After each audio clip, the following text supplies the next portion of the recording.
Okay, so good morning, everyone, and welcome back to the last lecture on the Human Population and Environmental Bioethics course within the program of Bioethics, the Master of Science in Bioethics here at St. Thomas University. As always, we begin with a small prayer in the name of the Father, the Son, and the Holy Spirit. Blessed Trinity, we love you, we adore you, and we thank you for your many blessings, for the gift of life, and for having us here today.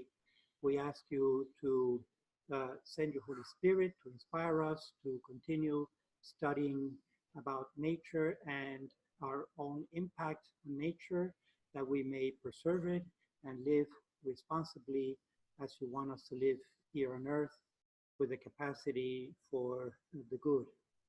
We ask you in a very special way for all those who are in most need of your divine mercy, in the name of Christ our Lord. Amen. All right, before I go forward, please, I need everyone to complete the evaluation of this course. If you haven't done it yet, you should have received an email from Estela, our administrative assistant, and please fill that out this weekend, because then next week the window will close as it did for the previous courses, and we are expecting 100% compliance from all our students. So please take a few minutes to do that evaluation if you haven't done it for the course. I take it very seriously, and that's your opportunity to make this course better, all right, with your comments. You know that they're anonymous, and therefore I don't know who writes the comment, but make sure that those comments are frank, sincere, and open, with the idea of bettering this course every time that is offered. Okay, and also I want to point out, so today we're going to talk about climate change and the consequences of that climate change on human population and the environment. All right, so it's a closing class, if you will, bring it to this bioethical issues at the global level of climate change and look at the evidence for that and what impact it has on humanity and the rest of the environment also. Before getting into the topic of today, though, I just want to point out, you should be familiar with my little phrase, not a week goes by, not a week goes by without some bioethical issue popping up on the radar. And this was just this morning, I was reading the BBC news, and there was an article precisely on birds in a remote island of the Pacific, where the chicks are being fed plastic, and they're just starving. Here it is, starving seabirds full of plastic, the front page of the BBC. I won't read the article or show the video, but I'll send you the link, all right, of what's happening. Essentially, these are Malvinas Islands in, let's see, it's in Tasmania in the South Pacific. And these are remote islands that are very pristine and in the middle of the Pacific Ocean. So there's really no heavy population density, human population density around these places. And yet they're finding inside the chicks of these birds, these seabirds, they're called water shears. They dive, the parents dive and normally catch small fish and squid, and that's what they feed their chicks. They actually swallow it, and then when they come back to the nest for the chick, they regurgitate those freshly caught fish and squid, and that's what they feed the chicks. But now, with all this plastic, small pieces of plastic floating around, they're easier to catch. The bird doesn't know a difference between the plastic and the fish when the bird is flying around and dives for these little things that are just on the surface. They're brighter color and so forth, so they're easier to spot, and the plastic pieces are easier to spot by the bird, and in different colors, and they don't move as fast. They don't move as fast as the fish do or the squid. So it's easier prey, if you will, and the birds get confused. They take this to the chicks, feeding the chicks, and now the chicks have their bellies full of plastic and essentially starving to death because they don't have room for real food, all right? So that was just in this morning's news. You can take a look. I'll send you the link together with the presentation at the end of class. Okay, so you can see not a week goes by. Today we're going to look then at the evidence for climate change and put it in the context of what is the human factor attributed to on climate change that can be attributed to the human factor, right? And the ice melting on the 3 large blocks of ice on Earth, the ice sheets, which are basically the 2 poles and Greenland, and sea level rise. We'll look at the evidence for all that. Then we'll look at the biodiversity and the loss of biodiversity by human impact. And finally, we'll end the class with just a little reflection on what is God's plan for humanity. Because remember, the one thing that this whole program does not question, all right, is the existence of God. That's the one assumption of the entire program in bioethics here at St. Thomas, is that I don't question the existence of God. Everything else is questionable, and we need the scientific proof for the evidence, all right?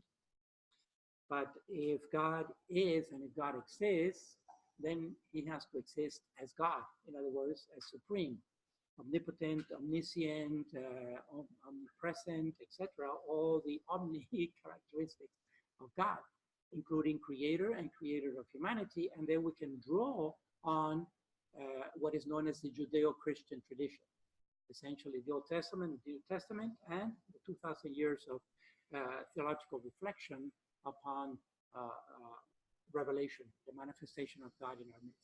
Okay, so that's going to be at the end. All right, any questions or comments? No, as always, you can stop me anywhere on the way here. So, all right, let's look at the big picture first. Just to recall, we started, remember the course, this course with the biogeography or the geologic formation of the Earth, right? Accretion and all that. What is the approximate age, the estimated age of Earth, of planet Earth? About 4.5 billion years, right? That's 10 to the 9, 4.5 billion years, yes, okay. So there is evidence, cumulative evidence from different sources that in the first half of those 4.5 billion years, approximately the first half, the Earth was just too hot for having ice ages, for having an ice age, okay, for having water cool down to the solid state. And so we can say that essentially the crust, as it formed, it was tropicalized. Remember, we have evidence of life on Earth from the fossil record back to about 3.9 billion years, okay? So almost touching the 4 billion year mark of life on Earth. And that primitive life, we know, was microorganisms, mostly these archaic bacteria and the cyanobacteria, which were in such abundance at some point, right, as that life evolved with photosynthesis, that it is estimated that these cyanobacteria were the major contributors of the oxygen that we have on Earth today, because the primitive atmosphere we know was toxic for us. It was a high concentration of methane and ammonia and other toxic gases, right? But all that was changed through the process of photosynthesis and other chemosynthesis by these bacteria. into the bulk of the oxygen that we have today for breathing and for maintaining life. Okay, so that happened in what we called a tropicalized Earth, the first half of the history of the planet. In the second half of the history of the planet is cooling enough that water can actually freeze, all right? And so there is evidence from, like I say, a variety of sources that since then, in the past almost 2.5 billion years, there have been at least 5 major ice ages, all right? 5 major ice ages, and they have cycled from what is known as a full glacial period to a full interglacial period, or a winterization of Earth or a tropicalization of Earth, the two extremes, right? And it's shown here basically when the temperature hits below 60 in the 50s Fahrenheit, okay, in the 50s Fahrenheit, then that is considered an ice age, but also that it lasts for several million years. Now, I want to point out that the scale on the x-axis is not linear. It's not a linear scale, okay? A linear scale will be 100, 200, 300, 400. The ticks would be at an equal distance. These are not, because you can see, for example, this gap here from today to 100 million years ago is a little larger to the eye than from 100 to 200. And certainly, for example, here from 350 to 460, the distance is smaller. But then look at this distance from here, it's about 200 million years. That gap is much larger than, smaller than this gap, right? See? So, and that's 200 million years here, approximately. And then it goes into the thousands of millions of years, okay? Which is actually billions here. And the ticks, again, are closer to each other. So bottom line, this scale on the x-axis on time, which is in the independent variable, is not linear. It is a logarithmic or an exponential scale. What am I trying to say by all this? That if we were to linearize this scale on the x-axis, we would have to stretch this graph horizontally a lot to make all these ticks even. Let's say if we want to go by 100 million or 200 million at a time, you know, by the time we get to 2,000 million, we would need 100 of these ticks spread out, okay? And so it's compressed like this, it's put in a logarithmic scale so that it can be fit into a page, basically, that can be seen.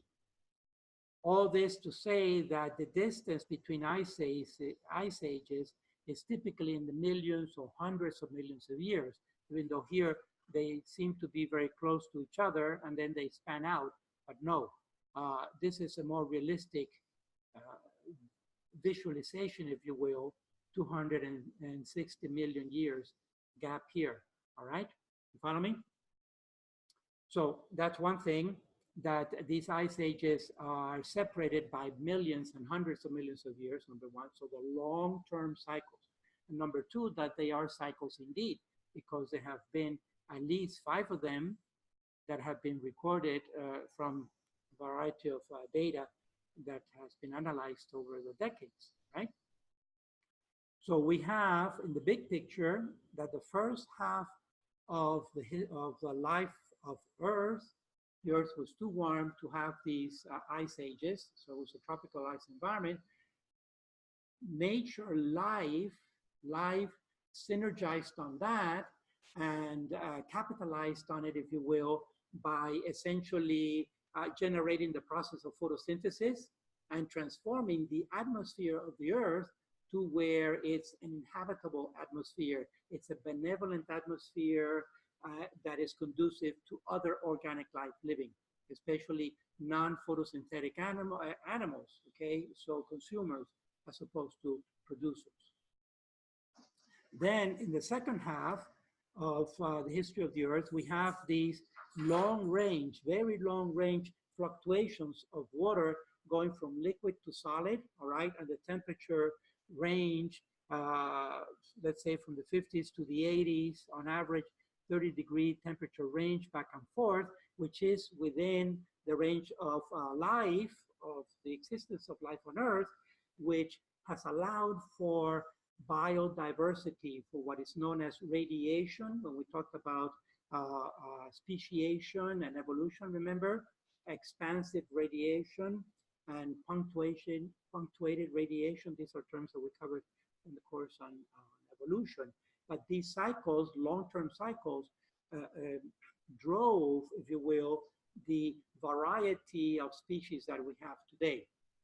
Okay, and also to say that along these cycles, the long-term climatic change cycles, many species appeared, new species appeared, but older species died off. The ones that could not adapt fast enough, they died off massive, and they're called massive extinctions, and they match pretty much the large climatological changes with these massive extinctions, of which there are about 4 recorded in history from the paleontological record and the evidence of the fossil record. Okay, well, with those mass extinctions, what happens is new environments are opened up for new species to colonize those environments that were previously colonized by previous organisms. And the classical one was the extinction, the mass extinction about 70 million years ago of the dinosaurs, which have reached a huge size, all right, both on the herbivores and on the carnivores, because keep in mind that there was a large variety of dinosaurs, many of which were herbivores, in other words, plant-eating, and then the carnivores fed on those herbivores, so there was a cycle there. But they had become so aggressive, the carnivores, the top carnivores in the dinosaur age, if you will, that did not allow for any other species or groups or phyla to flourish, all right?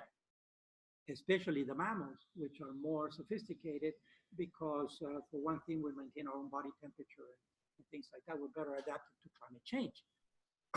So with the mass extinction of dinosaurs, then it opened new environments for essentially mammals to take over. And one thing, let me finish the thought, one thing that really drove the expansion of mammals to the diversity that we have today is precisely the climate cycles of warm and cold over long periods of time, millions of years. Why? Because we developed precisely 2 main characteristics. First of all, endothermy, in other words, the ability to maintain our core body temperature, all right, independent of what's happening in the environment, and the production of hair, which also allows us to retain that body temperature at the level of the surface of the body, which is what is exposed to the environment, right? So you see that mammals are better adapted to climate change than reptiles, which are essentially tropical because they are ectotherms. In other words, they don't maintain their core body temperature. Okay, they're better in a tropical environment where they have to come out. Snakes, turtles, alligators, lizards, iguanas, they all come out in the sun to sun out and to warm up essentially.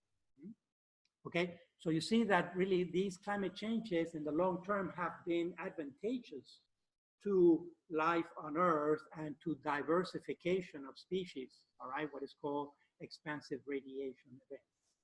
All right, question? Question. You might review for us, me actually, what led to the mass extinction of the dinosaurs? I know they ate out each other. Was a lack of food?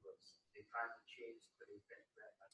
Yes, in that particular event is pretty much established, or the main theory of the extinction of dinosaurs, we're talking about 70 million years ago, okay, is a huge meteorite. So we've been bombarded by meteorites and asteroids all the time over the millions and billions of years. Remember, accretion was precisely, essentially a bombardment and a consolidation of asteroids and just matter that was floating around in space, okay? And when the moon is approximately the same age as the Earth, and when we look at the moon, it's totally bombarded, all the craters that we can see from Earth. Imagine the size of those craters that we can actually see them from Earth, all right? And so the Earth should look like the moon, were it not for what? What is preventing us from looking like the moon, okay? Just totally bombarded and barren because of the constant bombardment of asteroids and meteorites that are flying around and hitting planets and moons. What prevents us from looking like the moon on Earth? No, it has nothing to do with the sun. It's not about light. It's about asteroids, meteorites, and other flying objects at a tremendous speed, all right, through space, unhindered because there's no friction until they hit another massive body. What prevents us is the atmosphere, that thin little layer of blue that covers the Earth, because the atmosphere, precisely because it has the oxygen and the gas composition that it has, burns up the asteroids and meteorites and everything that hits on the Earth, okay? Except if a meteorite is large enough that as it's penetrating and is coming at us fast enough that it actually penetrates, and as it's penetrating that thin atmosphere, those 10 to 500 kilometers that we talked about, all right, it burns up and is losing pieces and fragments, but maybe some little core is left and actually manages to penetrate all the way through and hit the Earth. Exactly. It's estimated to have hit in the Yucatan Peninsula, and that core is buried down into the crust of the Earth, several miles into the crust of the Earth, all right? The core that actually survived the passage through the atmosphere and the burn-up that happened. I don't know exactly what percentage or anything like that burned up, but a little core was left enough to hit and cause a humongous explosion. It's similar to several atomic bombs, you know, exploding at a single time in a particular region. Exactly. And that huge explosion, aside from the fire that it created in the region and the earthquake and all the massive destruction, just the dust that it generated, okay, and the smoke and all that covered the Earth for centuries, which meant that that vegetation died off mostly, and then the herbivore dinosaurs that were feeding on that vegetation died off, and then the carnivores that were feeding on those herbivores also died off. And that was the massive extinction of the dinosaurs. That's the current theory, all right? Which allowed then, and it was a winterization of the Earth also because of the cloud cover that prevented sunlight from coming through and so forth. Eventually all that settled down and the Earth kind of started anew. Of course, many organisms survived that at the global level, but mostly small organisms that were able to scrape by and live with whatever was still left around, all right, including scavengers and so forth. Certainly always the bacteria and the fungi make a killing because whatever dies, they go to town on it. They're the sacrifice, right? Exactly. So you see, you know, one man's trash is another man's treasure. In other words, in nature, that's why I say in nature, there's really no trash in the sense that everything is recycled, and nature is so tenacious and so opportunistic that these catastrophic phenomena that would certainly kill off humanity by single blow, actually in nature, it provides for the possibility of diversification. So there's some kind of a built-in mechanism, right, that allows for whatever, the bigger the tragedy, if you will, the greater potential for expansion and radiation and speciation. It's just amazing how tenacious organic life is, you know. So it's there, and we have the evidence mostly from the fossil record and geological strata and so forth. All right, so moving forward then, some very big events that have influenced climate change over these billions of years, right? There's 2.5 billion years for those 5 ice ages. We can look at 2 main things. One, some changes to the Earth as a whole, and then changes to the crust of the Earth.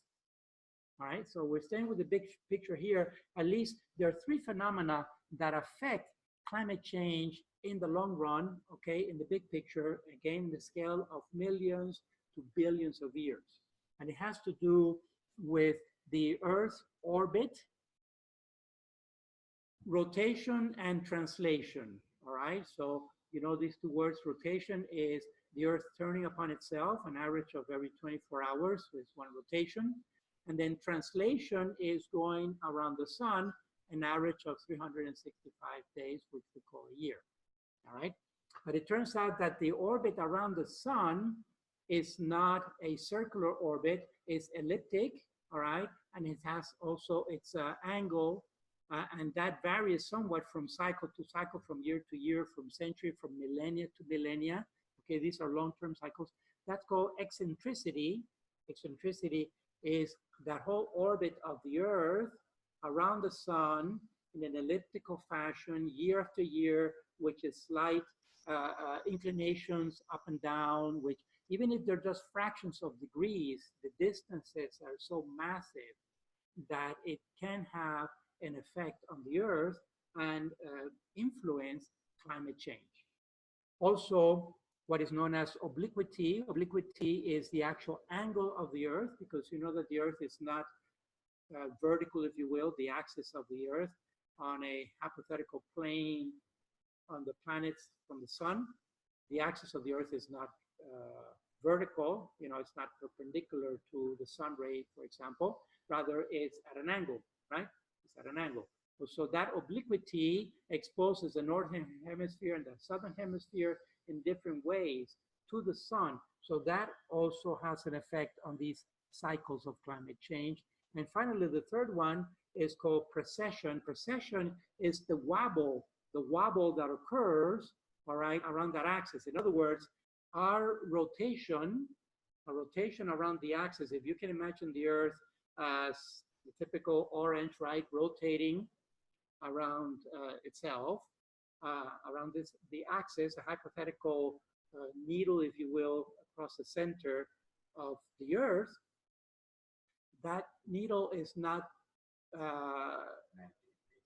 straight, it's not perfectly still, it's not still. It's actually, no, it's doing this.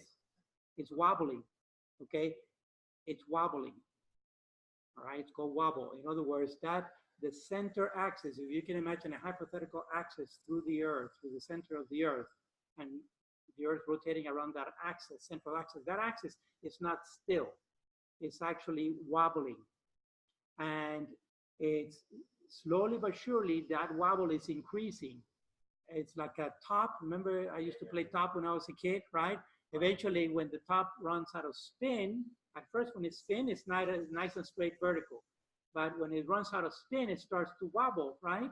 And eventually, it will fall off when it runs out of spin, okay? So different forces acting on the top, but that is similar to this precession event that is slow but sure happening, which the estimation is that essentially, eventually, when this wobble gets large enough, all right, it will throw the Earth off orbit and will either go into the sun and collapse into the sun, or which we will essentially melt, all right, or we will fly out into space, which will eventually freeze. So that's the destiny of Earth if this wobble continues as it's going. We're talking about a few more 100 millions of years or billions of years, so hopefully we'll see it from upstairs somewhere. But this is, you know, these are, when we look at these geological scales and planetary scales, is really in the millions to billions of years, all right, over which obviously we have nothing to do with those cycles in our little earthly existence here of a few thousand years or hundreds of thousands of years. Okay, on the crust of the Earth, with regards to the crust itself, there are also phenomena that happen to the crust aside from the Earth's orbit that are affecting climate change long term. And those phenomena have to do precisely with plate tectonics and continental drift, which we saw. In other words, that the crust of the Earth, even though it is solid enough and cool enough to maintain life and maintain liquid water and all that, it's an Adamic state, because the mantle underneath the crust is moving around. It's that molten, and with the Coriolis effect, the crust is still moving around and rubbing and scraping, all right, to the tune of all the volcanoes that it's causing in Hawaii during this time, and all that, the ring of fire around the Pacific Ocean, the Pacific Rim, and all that. So this volcanic activity, which can be intense and has been intense in previous millennia and millions of years, also spews out massive amounts of toxic gases, CO2 and methane, for example, which are the two main greenhouse gases, all right? And again, we have nothing to do whatsoever with plate tectonics. You know, we cannot cause it. We are injured by it. We are affected by it, but certainly we still don't have the power to move the plates, the tectonic plates of Earth, okay? Also, this shift of continental drift, if you remember, from Pangaea to Gondwanaland, Laurasia, and to the 5 continents that we have today, or the 7 continents actually, considering Australia and Antarctica, has caused also a shift in ocean and atmospheric currents, in the global pattern of currents. For example, one of the most drastic ones that is well known is how North America and South America were independent plates, tectonic plates, or iron continents, and as they continued to drift away from Europe and Africa, eventually they met over here and generated what is known as the Isthmus of Panama, and connected North America with South America through Central America, all right, and especially the Isthmus of Panama. Well, what did that do to the oceans? It essentially closed off. It created a natural barrier between the Atlantic and the Pacific, which before then there was a flow of currents between the Atlantic and the Pacific, all right? You know, the difference between the Pacific Ocean Mm-hmm. is much, much older than the Atlantic. Yes, yes. It's older, deeper, bigger, wider. It's much colder. And even the fish mm-hmm. from either side, you catch a snap on one side, Mm-hmm. and snap on the other. They're not the same. Exactly, of course. That's because of regionality, right? Yeah.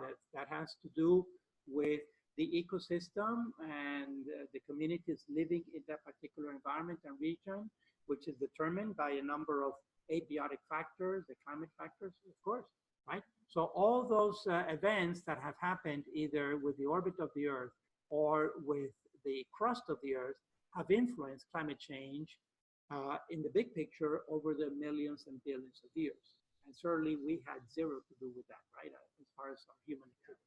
Okay, so bottom line about all this is that climate change has occurred and it's occurring all the time. It's a dynamic system. It's just that the scale is huge, you know.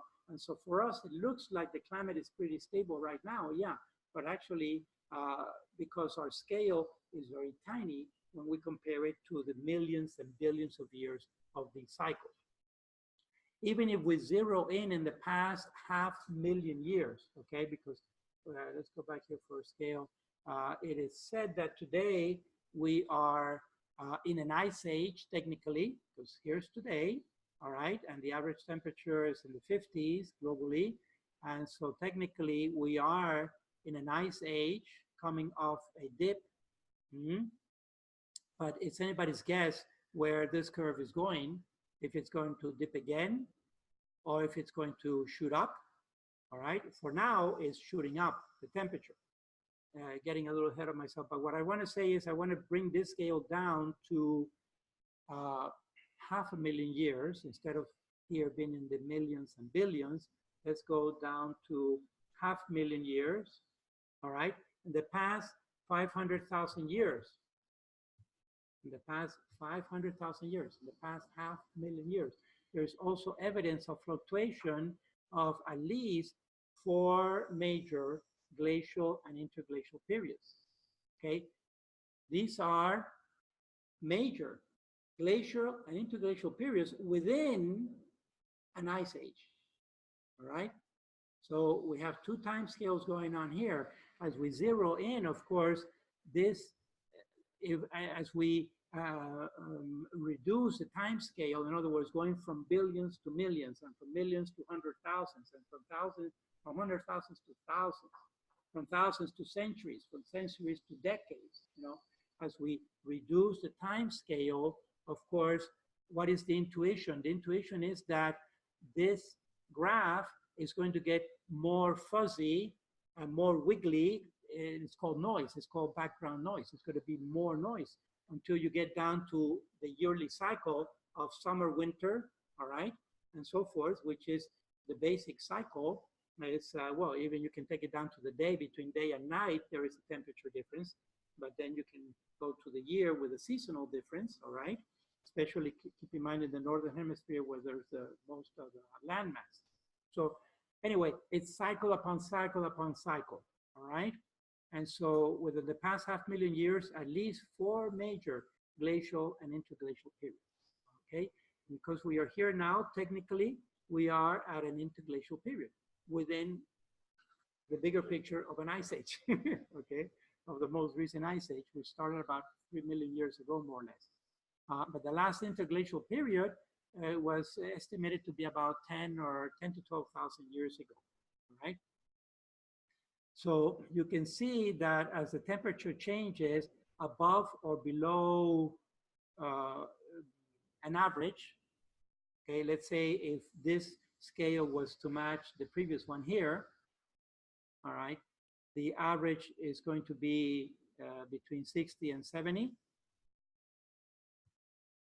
And this scale changes back and forth, +3 or -3 or -6, all right? We get these 4 major glacial and interglacial periods. So the glacier is going to be low temperature, right? Interglacial is going to be high. So 1, 2, 2, 3, 3, 4, 4. All right, and they match the ice volume. Okay, when there's a dip in the temperature, what do you expect? More or less ice. When there's a dip in the temperature goes down, there's going to be more ice. And you see there's a rise here. So this rise in ice matches this lower temperature. Then there's a spike in temperature. What happens? The ice melts. There's an ice low. You see how they match? And they match tremendously, okay? Then temperature drops, ice rises, all right? Spike, melt. Then temperature lowers, ice rises. Spike in temperature, ice melt. Then dip in temperature, ice rises the past 100,000 years. See, it's amazing. So this is a type of comparison that is very graphic and very real and points to climate change in the past 500,000 years. And did we have anything to do with that? Zero, because we only started producing the main greenhouse gas, CO2, massively, if you will, at the Industrial Revolution, right? About 250, 300 years ago, maximum 250 years. You know, this is 50 million, this 50,000 years, so 1,000 years is over here. So Father, has the ice melt today gone way beyond the ice volume on that scale? Yeah, here? Yes. Okay, here? Where's it going today? Yeah, yeah. Okay, let's look at that. Saying that we are responsible for this. Okay, so what is the human factor in climate change? This whole thing for the past hour, I've just been trying to give you the data, the evidence for climate change in the big picture. There has been climate change and it's cyclical, all right? At least those 5 major ice ages in the second half of the history of the world, and even within the past 500,000 years, 4 glacial and interglacial periods. They're known as glacial high and glacial low, all right? Now, let's track some CO2, again, matching up the scale in the past 500,000 years. You notice there has been a cycle of CO2 here, precisely. So most likely this is what has been driving that those glacial, interglacial periods. Let me do something here because to see how interesting this match. Look at the shape of this temperature range here in the previous slide, and look at the shape of this temperature, of this CO2 fluctuation. these peaks and valleys, they actually match up, okay? So this peak of CO2 matches this peak of temperature. This one, look at this curve, look at the shape of this curve here. This general rise in CO2 matches this one here, okay? This other rise in CO2, fairly sharp here, is this temperature rise here. Then there is this drop off. Here it is, sloping down. You see it? Yeah. Can you see it? And now, what has happened very recently, in the past half century, since 1950s, okay, is going, this steep rise is going very logarithmic here since 1950s to, this is measured in parts per million of CO2, parts per million of CO2. In other words, let's say 400 molecules of CO2 in a million molecules of atmosphere. All right, that's parts per million. So it's like, for example, you have a jar full of marbles. Let's say that you have 1 million marbles that are clear, and then you have 400 marbles that are black. All right, that would be 400 parts per million, just to visualize it graphically. The height, the average has been around, between peaks and valleys, the average has been around 240, all right, 250, around here, parts per million. The peaks have never surpassed 300 parts per million in the past 500,000 years, okay? The past 500,000 years. The peaks of CO2 have never surpassed, these 4 peaks, 1, 2, 3, 4, have never surpassed 300 parts per million. All of a sudden now, in the past 50 years, we're already higher. This is about 440 parts per million. Okay, it's just shooting up like this. And so this does correlate, this correlates very tightly with the Industrial Revolution and the burning of fossil fuels and the increase of CO2 in the atmosphere and global warming, okay? So the past half century here. So there's no doubt that CO2 is a culprit. Well, that CO2 is being pumped out massively into the atmosphere. Then we have to see, is CO2, if there is a correlation between CO2 and temperature. Yes, we know, because CO2 is a greenhouse gas. In other words, it has high heat specificity, it retains heat, and therefore it does warm up the temperature of the area. We fill this room with CO2, the temperature will rise, it holds on to heat, okay? And then we have to see all the other consequences of rising the temperature of the atmosphere, which is known as global warming. So climate change could lead to global warming, and then we have to see the effects, the consequences of global warming in the environment and on humans. So that's where I'm just building up the case here. This unprecedented high rate. So the issue here is the rate of increase, the fast rate, the accelerated rate. All of a sudden, it's like someone stepped on the accelerator, and this CO2 is just taking off like gangbusters, okay? And it correlates with the time. It correlates with the time of heavy industrialization and using fossil fuel to drive industrialization globally. All right. So then I went ahead, by the way, a lot of the data that I'm using is from NASA or NOAA, and I give you the reference down here. You can look it up. This graph actually comes from a NASA site, all right? So it's not just fly by night, someone, this is very official. We've actually paid for this research by our taxes. All right, so I went ahead last year, precisely in the course in statistics, that we're using a modeling R, a statistical model called R. I went ahead and did some correlation analysis on 5 variables, 5 dependent variables across time, all right, for the data that I could find at that point. So I looked in the past 30 years, more or less, in the past 30 years, okay, from the 80s to 2010, approximately.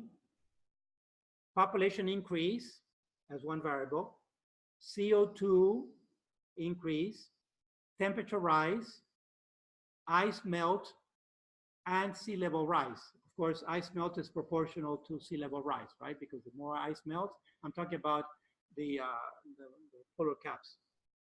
The more that melts, the more the sea rises.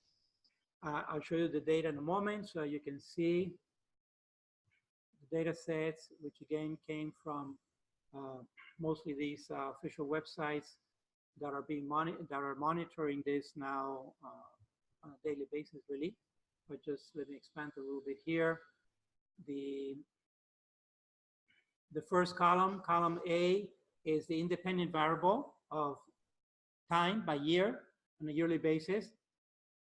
Column B is human population growth from 4 billion, right? 4 billion to 7.5 billion, more or less, by the end of 2010. Column C is CO2, atmospheric CO2 in parts per million. You can see the scales up there, right? Okay, so this atmospheric CO2 in parts per million, that's the scale. Then correlated to temperature rise, measured in degrees centigrades. Degrees centigrades is the scale. Then, see, this is just looking at the Arctic melt. It's the only one I could find. Arctic melt, all right? In other words, the North Pole, which is that huge ice cube just sitting on top of the Northern Sea, all right? Is measured in millions of kilometers squares. Millions of kilometers square, all right? So it's surface loss of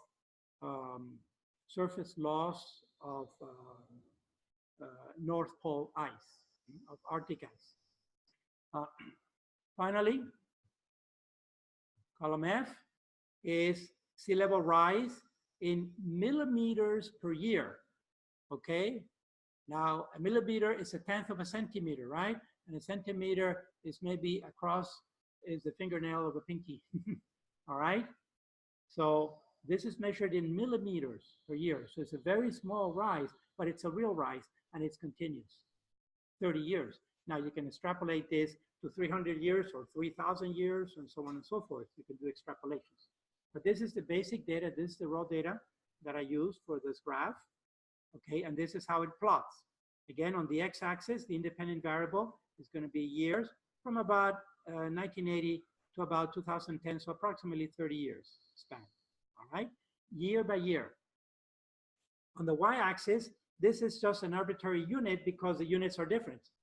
For example, for human population, the units are individuals, right, in billions of numbers. For CO2, it's parts per million. For sea level rise, so, okay, the next one that correlates is temperature is in green, I believe. Yeah, temperature is in green, degrees centigrades.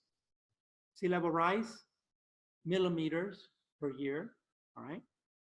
And then finally, the ice melt is in millions of kilometers square. So you see the different scales, all right? And that's why this is just an arbitrary unit here. But you see how they correlate? In other words, increase in human population correlates with an increase in CO2, but it doesn't have the same, they both have a positive slope. You understand a positive slope, yeah. But it's not the same rate. It's not the same rate. In other words, the population is rising faster than the CO2, all right? What's your intuition there? Where is most of the CO2 being produced? Industrialized? Not necessarily from the human population as much, but from, as you say, the fossil fuel. Well, but who's burning fossil fuel? You know, other animals don't burn fuel. It is human population, but who burns, what burns fossil fuel massively? I'm not talking about a fire in Africa where they're... transportation, industrialization in general. Yeah. Commerce, industry, right? Factories and so forth. Coal burning to produce electricity, like we saw in the previous lecture. Okay, so, and that's mostly the northern hemisphere. Okay, as it turned out, you'll see. I'll jump a little bit to the punchline here. It's going to be mostly India and China that are the big producers of CO2, atmospheric CO2 today, right? But what I'm saying is that, and where is most of the population growing on Earth? Yes, but also again Latin America and Africa. So it's mostly in the southern hemisphere and the Orient. Okay, so it doesn't necessarily match up exactly. What I'm trying to say is explain why these two, the red and the black, are both positive slopes, but they have a different rate. The population is going faster than the production of CO2. Okay, all right. Secondly, the temperature rise is quite significant. In other words, look at the green now, compare the green to the black. CO2, a relatively low increase in CO2, because the black, is it a positive or a negative slope? The black line. Is it positive or negative slope? Black. It's a positive slope, right? But is it steep or is it slight? It's steep. Steep? I would say steep. Steep? No. Oh, that one. No. The black. Stop. It's slight. Yeah. It's a slight slope. So what does this mean? What does this mean functionally, existentially? It means that CO2 is slowly rising. Yeah. Okay, in this scale of 30 years. Yeah. All right, it's slowly rising. All right. However, look at the green now. Look at the green. A couple of characteristics about the green. What does the green graph represent? The temperature. Temperature. Yeah. Exactly. So does that have a positive or negative slope? It has a positive slope. Positive slope. But why is it wiggling? Because think of seasonally. Yes, all right. What happens in a year to temperature? Is it stay the same? No, it's going to fluctuate seasonally, right? Summer, winter, summer, winter, cold in winter, warm in summer. Overall, global temperature, right? So it's going to be a fluctuation. And that's why you see the green wiggle. All right, so the green is wiggling. But what I'm trying to point out here, that it does have a positive slope. If we were to draw a line through the green, all right, has a positive slope, and that slope is much steeper than the CO2 slope. What does that say? And the major contributor to that temperature rise is the CO2, because the CO2 is the main greenhouse gas in the atmosphere, all right? What does that mean? That means that a small rise in CO2 produces a bigger rise in temperature, okay? So this is like a poison. Small amount of poison will kill a large, you know, it's like, you ever heard of ricin? Ricin? Yeah. Okay? Ricin, one molecule of ricin kills one cell. Yeah. 1 gram of ricin, which is something tiny, will kill one individual. Yeah. Okay? And so it's a very poisonous, it shuts down DNA, the cell mitosis, DNA replication, all right? A single molecule. And so this is the poison. CO2, a small rise of CO2 causes a drastic rise in temperature, global temperature. Significant, right? Now, all right, so let's move on. You see how I'm correlating one graph to the other. Now let's look at the blue graph. What does the blue graph represent? Sea level rise. All right, look how tightly they correlate. They even follow the cycles, generally, okay? They follow the cycles. So we see that a rise in temperature is definitely correlated to a rise in sea level, even though it's just millimeters, but these slopes are fairly steep, you know, they're at least 30 degrees in angle. So that's a fairly steep slope for only 30 years, 3 decades. It's a little over 1 generation. You know, human generation is estimated to be about 20 years. Right? And of course, the last one, what is produced in this sea level rise is the ice melts. The ice, right, because this is representing ice melt. In other words, there's more ice here and there's less ice here. Again, look at, so the ice slope, is it positive or negative? It's a negative. It's a negative slope. In other words, there was more ice in 1980 in the Arctic, in the North Pole, and there's less ice in 2010 in the North Pole, all right? And it's a gradual, slowly but surely. Now, the slope is negative, but is the slope steep or slight? Slight slope, all right? So consider a slight melt produces a large release of liquid water, which is the dark blue. So again, you see, compare those two analogies.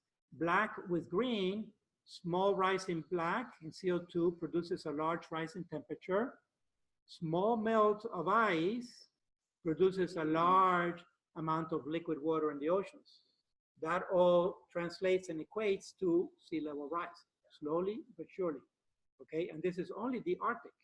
We have to add here the Antarctic, which is much bigger than the Arctic, and Greenland, which is also significant. So here is a NASA site for the evidence of climate change. And like I say, since we've paid for it by our taxes already, might as well take a look, right? Because their budget is several $billion a year. And it's all from our tax money.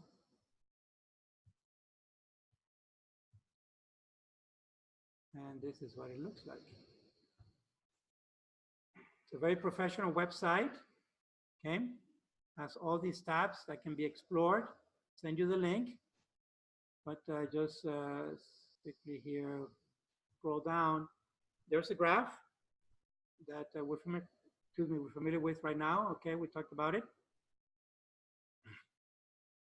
The description, and then it goes into sub-settings, global temperature rise, and you see there's more. You can go into more detail there. Consequence of CO2 rise, the oceans are warming, the ice sheets are melting, glaciers are retreating. This is in the mountainous regions, or the large mountainous regions, the high mountainous regions of the world. We're talking about the Rocky Mountains, the Andes, the Himalayas, the Alps, the Urals, where there is still some glaciers that are slowly but surely retreating. Decreased snow covered overall on the Earth, sea level rise, especially heavily populated areas of the world. Most population of the world lives along the coast, right? Okay. Arctic sea ice is the most dramatic one. I'll show you a video on that. And this also has an impact on the fluctuation of climate in the short term, even on the yearly cycle, with more extreme weather. So the prediction is that there'll be more hurricanes and more extreme hurricanes, both Atlantic and Pacific, and Indian Ocean and so forth. The acidification of the ocean, because CO2 also mixes into the ocean and acidifies, turns the pH slightly but surely acidic. That has an impact on sea life. For example, it's known as coral bleaching. It kills the coral polyps, and the coral becomes bleached out, and so forth. And these are the scientific reference on it. All right. So it's pretty strongly documented. This is a site that you can explore later if you wish, but at least the evidence is there. Now, let's look at some visuals on ice melt. Let's say the most immediate impact of CO2 rise is temperature rise. That has to have an effect, or that may have an effect. Does it have an effect on the sea ice, for example, which is holding a significant amount of water of the world, right? Okay, so let's look at the Arctic melt for a moment. I have several videos here to show.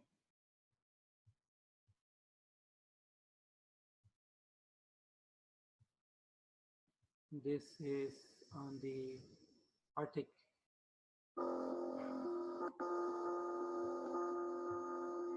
The National Oceanic and Atmospheric Administration has released a time-lapse video showing the relative age of Arctic ice week by week from January 1990 until September 2015, based on data provided by Mark Schutte from the University of Colorado Boulder.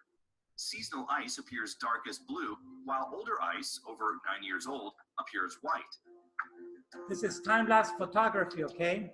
So these are actual shots from satellites, and the data is fed into a computer and digitalized.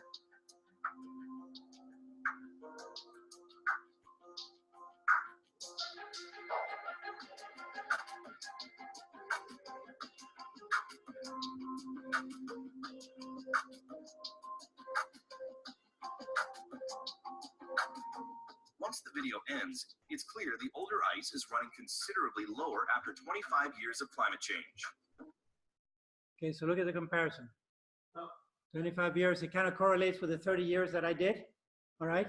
This was 25 years ago, and this is today, actually, yeah, 2015. Yes. Stupid question. If The only stupid question is one not asked. If the temperature remains the same, Right. for instance, the ice can melt. Let's say, the temperatures where the ice cannot melt. What happens to old age ice? Does the ice ever get to a point where it just starts cracking because of age? Okay, so this is all very physical, right? It has to follow physical laws and properties. Right. And so that's why nature never forgives, because nature is locked into physical and chemical laws that we saw. That's why I started this course explaining the physical and chemical properties of the different molecules and elements and so forth. So if the temperature goes below 0 degrees centigrade, water is going to freeze. Okay. There's no miracle involved here where water stays liquid below 0 degrees. All right, and if the temperature is between 0 and 100 degrees centigrade, the water is going to be liquid. And if it goes above 100 degrees, it's going to boil and it's going to turn to gas. But if it stays at says below 0 degrees, right? The ice just sits there and gets old. It sits there, yeah. It gets old. Nothing will ever happen to it. It just ages. Yeah. What it happens is if there's more ice that builds on top of it, it's being crunched down and it's being crunched and compressed. Okay, which is actually an advantage in the sense that we can then do ice cores. Precisely, I'll show you the next video. It's on Antarctica, and they're doing ice cores through the ice, several kilometers long, and then they look at the core and they look at the seasonal variation from dust and pollen and everything that accumulates each season on top of the ice before the snow falls, and then that snow compresses and turns into ice, and the next year does the same. And so those are the ice rings or seasonal fluctuations. And that's precisely one major source of data for these data banks, okay? So you can see in the Arctic Circle, which is the North Pole, it's pretty drastic in the past 25 years, more or less, which kind of correlates to the 30 years that I did, all right? Okay, so that's one. Done. Let's go to the next one. Excuse me. All right, so let's look at what's happening. This is up north. Let's look at what's happening down south in the Antarctic and some major research that's going on there. The Antarctica is essentially one huge experimental continent, right? Where there are experimental stations from different parts of the world, mostly the Northern Hemisphere countries. NET television production.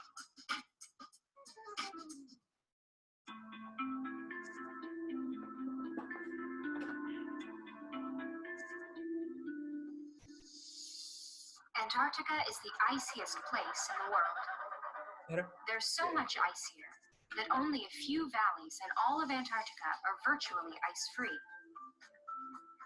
Everywhere else, ice encases the continent. But Antarctica's icy cover is deceiving. Surprisingly, much of this ice is on the move.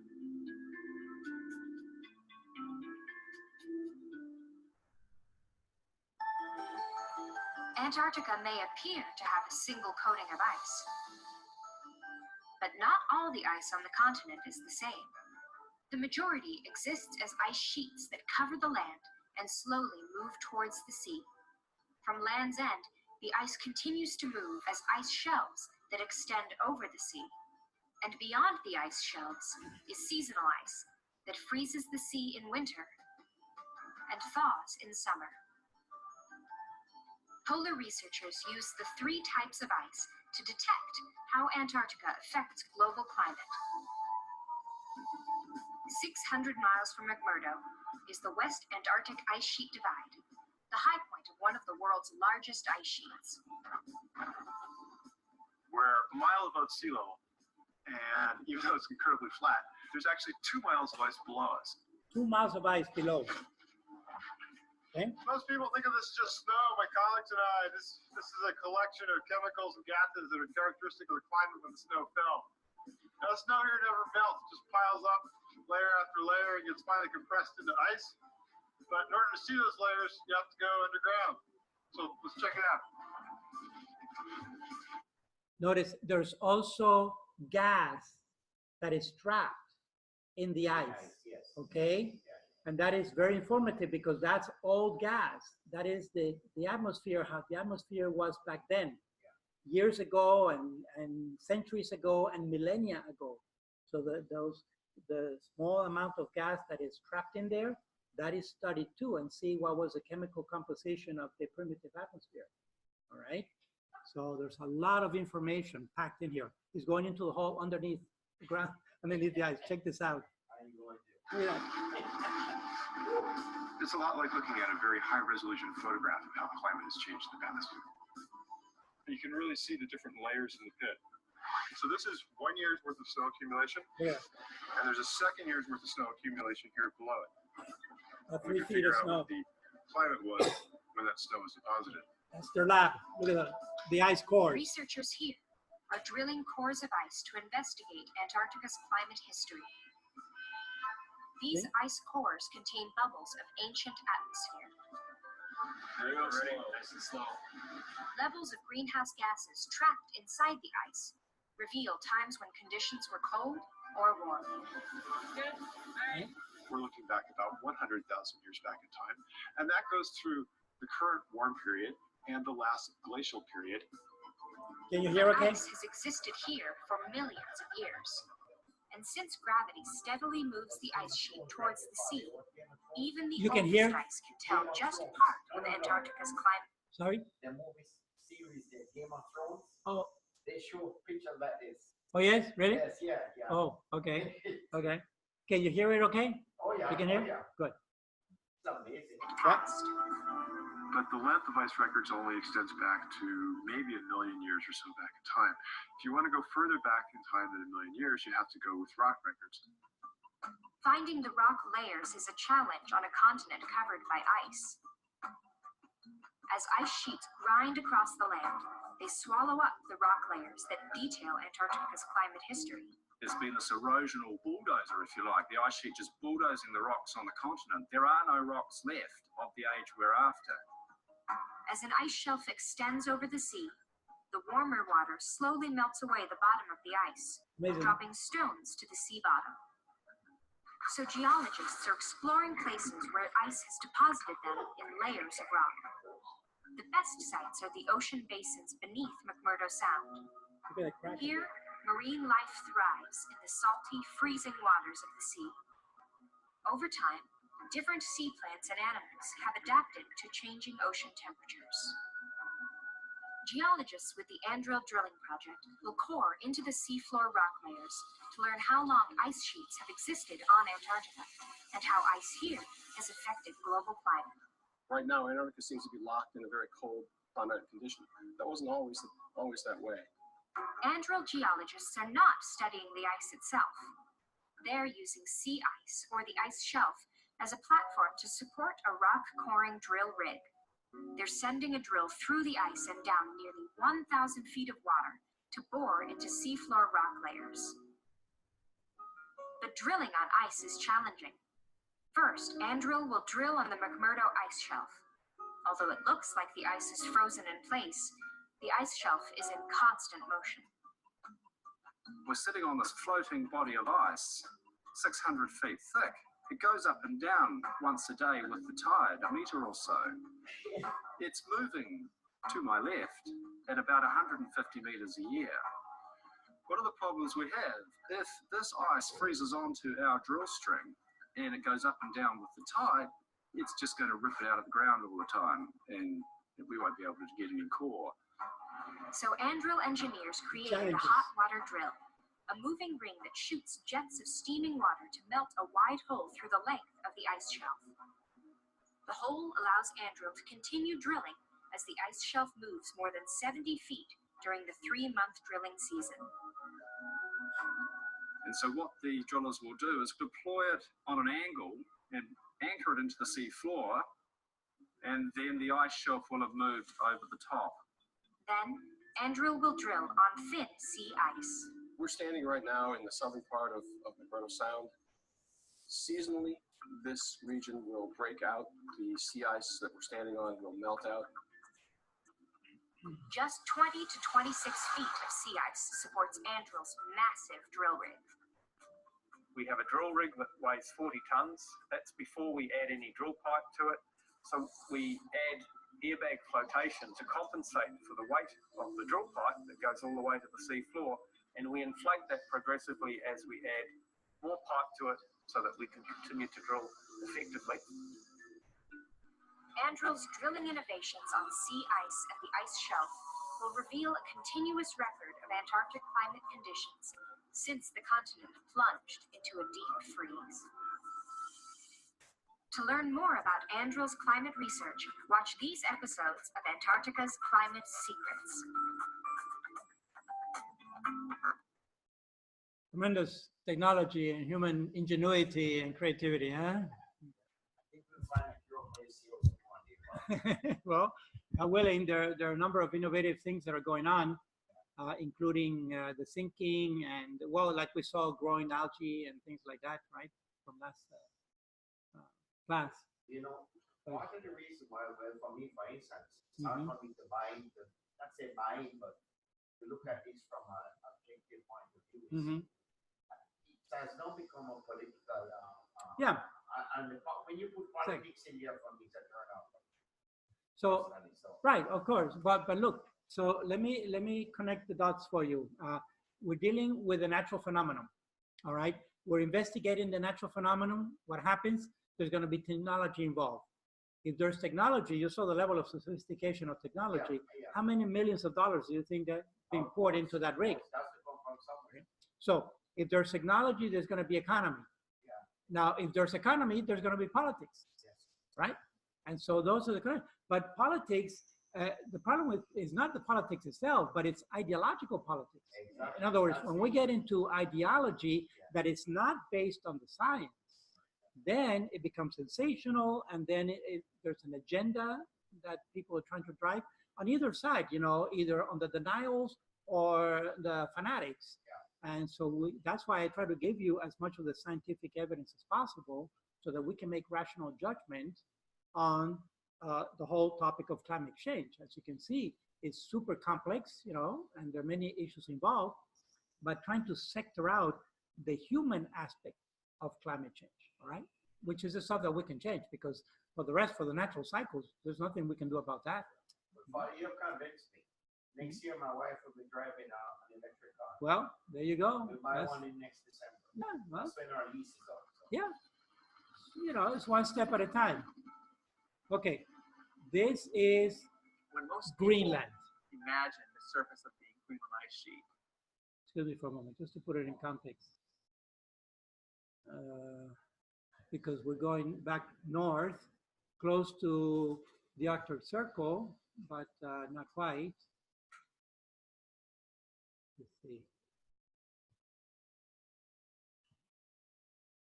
Just going to show where Greenland is, so that you have an idea. Because there's another phenomenon that happens with Greenland is the ice sheet is so massive in Greenland, all right, that it also exerts a horizontal gravitational pull. Yes, I'll show you that. But you can see right here's Canada, here's the United States, here's Florida, Cuba, right? Okay, so here's Greenland. And it's within the Arctic Circle here, all right? The North Pole, actually, the ice sheet of the North Pole in the first video is here. Then this is Iceland, Ireland, Great Britain, Scandinavia, all right? So these places, Scotland here, these places are affected, and here, of course, is the northern territories of Canada, which is all frozen tundra up there, permafrost. Okay, so that puts it in the geographical context. Now, let's go back here.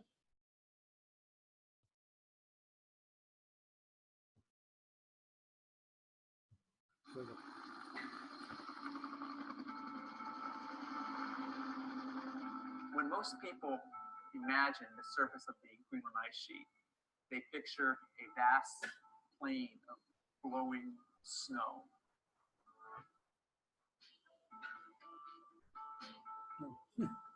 In fact, it is a very wet ice scape, and it's covered with streams and rivers and gullies, all filled with rushing blue water. Those rivers inside Greenland. Is that every single one of these rivers abruptly ends in a feature called a muon, which can be a crack in the ice or a round circular portal through which all of the water flowing through the river penetrates down into the interior of the ice sheet. So what we've learned is that the Greenland ice sheet is not a featureless plain of ice, it's more like Swiss cheese, through which this meltwater is able to quickly and rapidly flow over the ice, enter into the ice, and then escape down at the downstream edge to flow to the global ocean. See the ones, it just goes down. Look at that river. One of the most the flow. Environmental problems of the decades and centuries. Where's that water coming from? Is rising global sea level. Water melt. Ice melt. Causes ice sea melt. level rise is the melting of ice from glaciers and ice sheets. It doesn't rain there, it snows. Greenland in particular is the single largest melting chunk of ice in the world. We know from climate models and weather stations approximately how much melt is being formed on the surface of the ice sheet, but what we don't know is if that water is truly escaping the ice sheet to connect to the ocean and contribute to global sea level rise. Okay. The largest chunk of ice melting for the past on Earth 5 is years, Greenland. I and my dedicated students have been studying this problem using a combination of satellite remote sensing, using very high resolution military grade imaging systems, as well as intensive field work involving deployment of autonomous drifters and drones, tracking and studying one of the least understood hydrologic systems in the world. What our research shows is there is a clear and definite connection between climatological melting on the top of the ice sheet and the downstream outflow of water to sea level rise and floods in the rivers moving over the Greenland coast. That's Greenland. There are two take-home messages from this research. The first is a discovery and a new appreciation of how significant these superglacial river systems are dramatic for quickly and efficiently removing meltwater off of the surface of the Greenland ice sheet and exporting it into the global ocean. The second is we now know that the fundamental assumption of these models, i.e. meltwater produced on the top contributes to sea level rise at the bottom, is in fact correct. Okay. So those are the three big chunks of ice on Earth that are slowly but surely melting: the North Pole, the South Pole, and Greenland.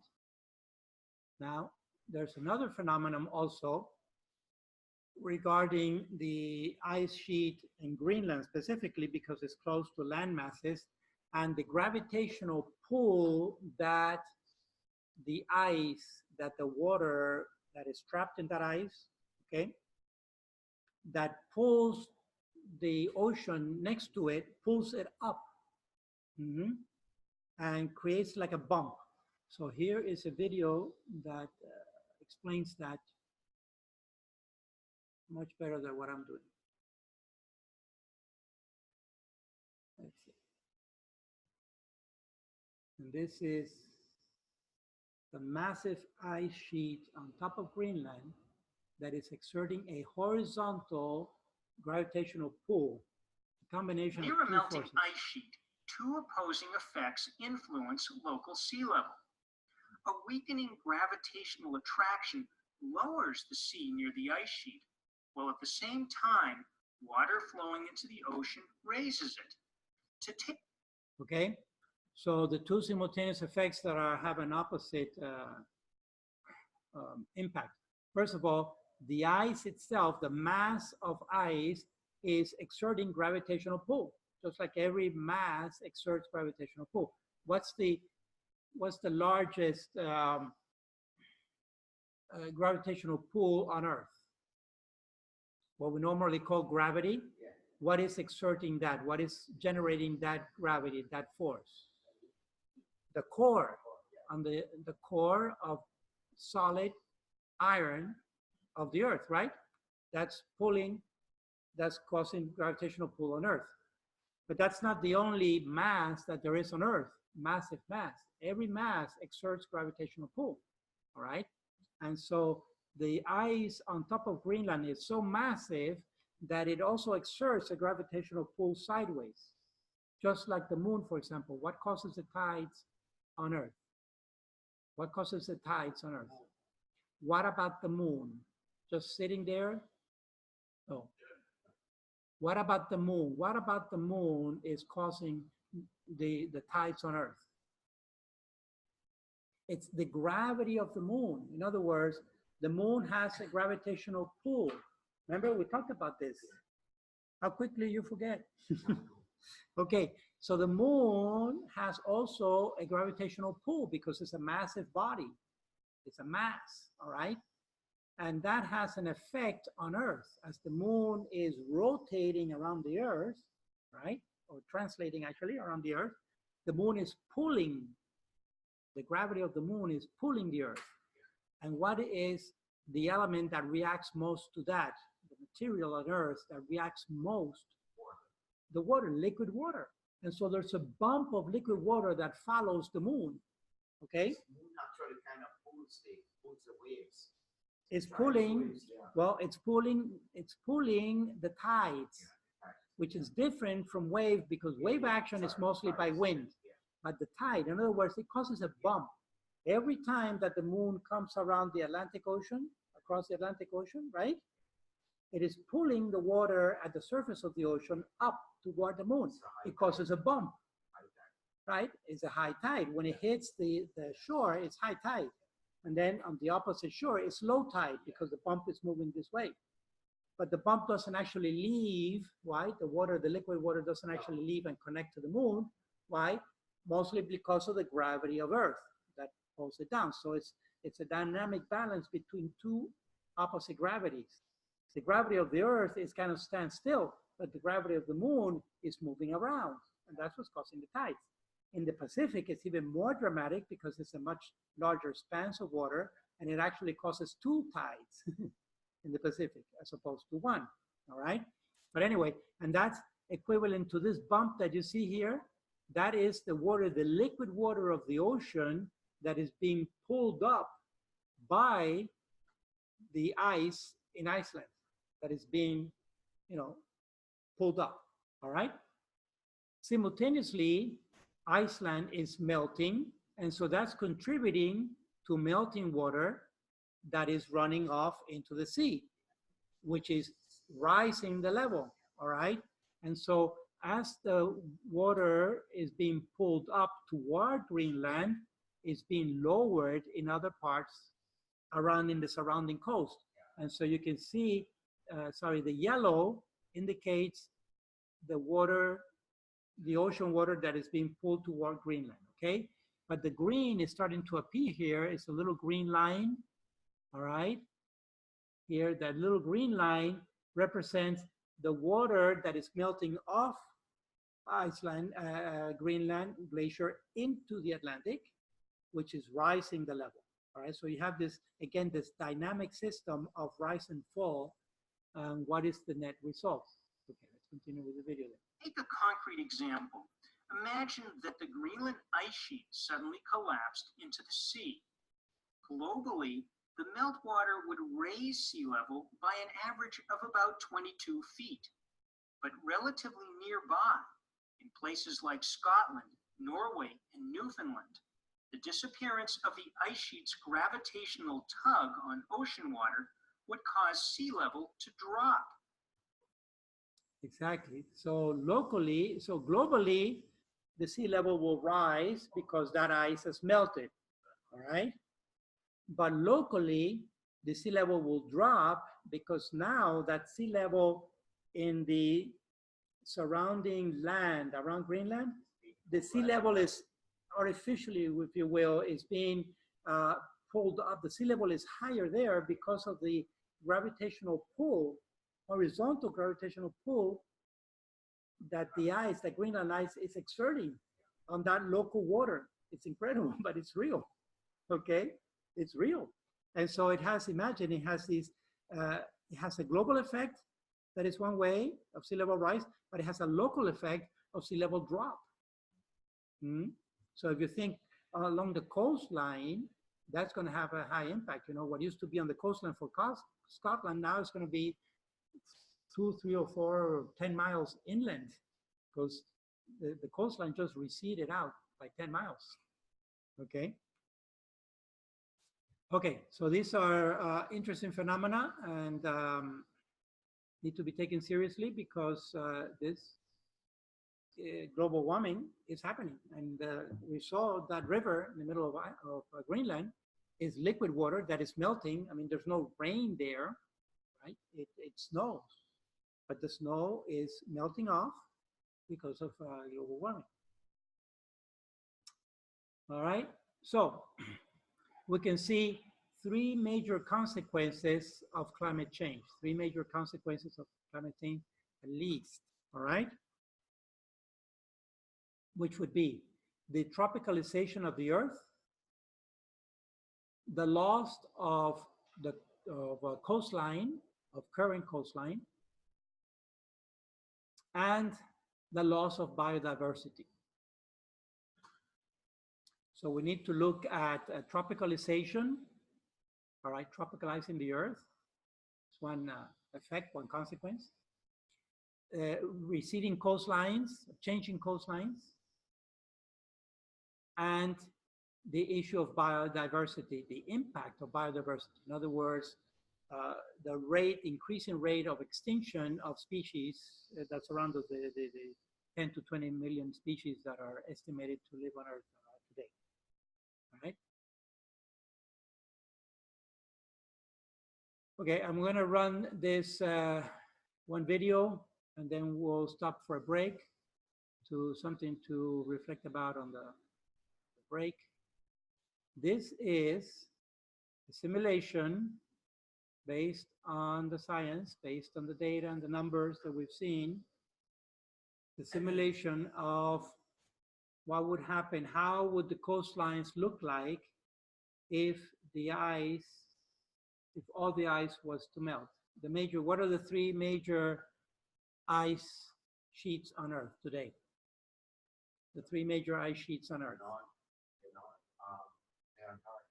Yeah, Antarctica, the Arctic, and Greenland, all right? In other words, the North Pole, the South Pole, and Greenland. Those are the 3 major ice sheets. In other words, that is water that is not liquid, it's solid, and it's accumulated there, all right? And it's been held, and we saw that it's several miles thick. So it's billions of cubic miles or kilometers of ice, of water that is retained there.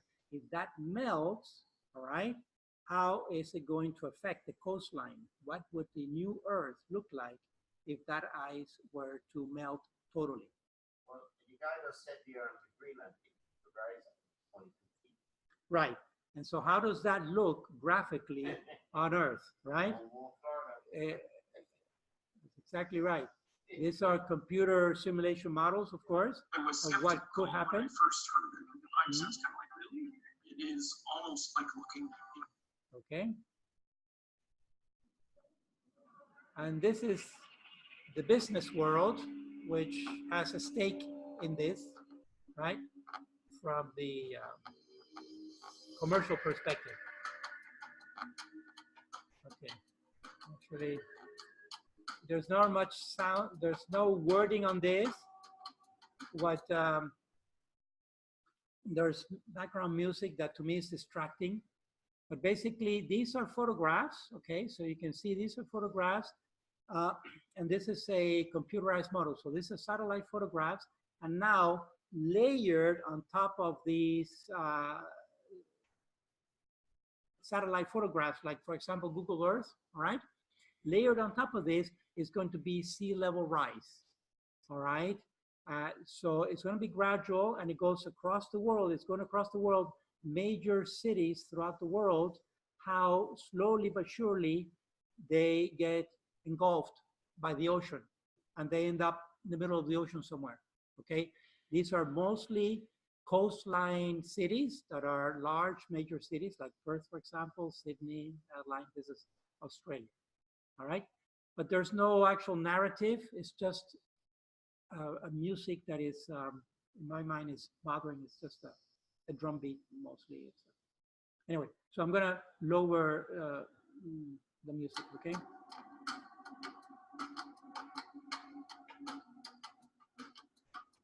Each one of these panels you can click in to see more in depth. There's Europe. Look at Venice. This one. Okay, we're going into Africa. The car just was left in the middle of the ocean. Aircraft flooded. Took it over here. India. Calcutta in the middle of the ocean, the Indian Ocean. Bangkok also water, all right? So notice the receding coastline. Yeah. Hong Kong, middle of the ocean. Shanghai, look at China. Look at China. Yes, Beijing gets flooded. All of Beijing. The quarter of the world's population in this general area. Quarter of the world's population. Okay, look at Shanghai. Okay. So it's coming back to haunt them big time because they're the major producer of CO2. That's right. It's amazing. It's ironic. And they have the highest population. It's all interconnected. All right. It's all interconnected. Okay. Tokyo coming up.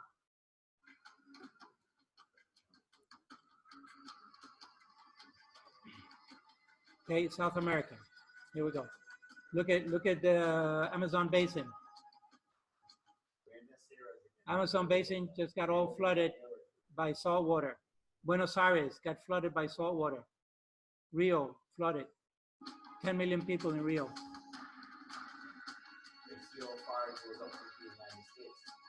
Yeah, it will. We'll see.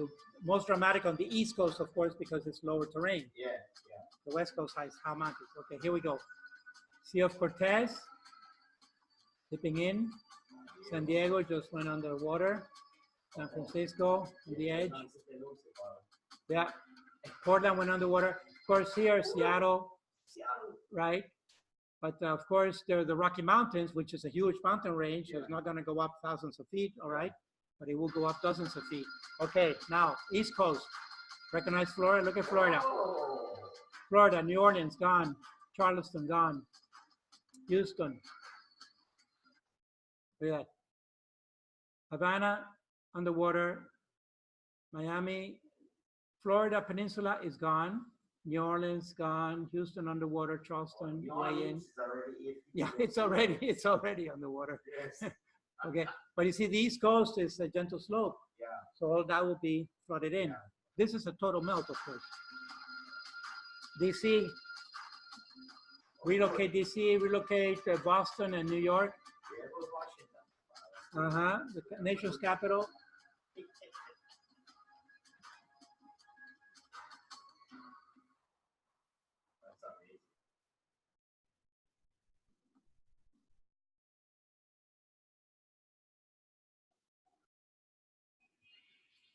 You know, Father, yeah, this is insider. If this is insider, is very much ideological, as you say.